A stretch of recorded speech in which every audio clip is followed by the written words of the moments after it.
Kadare ka filluar të bëhet e njohur qysh vitet 70 me temat të ashtu quajtura lokale, po që kanë pas një të përgjithshme një universalitet mrenda. Ka ndikuar edhe kurreshtja e lexuesit evropian për shqiptarin e izoluar, sepse në atë kohë Shqipëria ka qenë shumë e izoluar dhe nuk ka pasur autor të njohur shqiptar. Fakt, letërsia shqipe ka qenë letërsia anonime, letërsia e një populli të vogël, e një gjuhë të vogël, quajmë letërsia të vogël, thojza këto, një gjuhë më specifike me pak përkthys në gjuhë të huaja, pak janë edhe sot.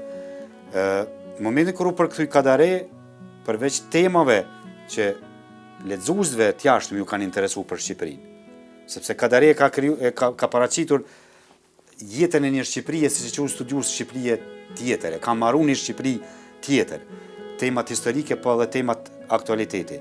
Përveç temave është edhe niveli i lartë artistik i trajtimit tyre. Janë përkthyer edhe autor tjerë, për shembull edhe Stereospas është përkthyer, Dritora Golli, autor tjerë sepse shteti komunist ka pasur fond për përkthimin e autorëve. Po tjerët janë përkthyer, madje ka pasur edhe tekste të shkruara për ta, po depërtimin e ka bërë Kadare.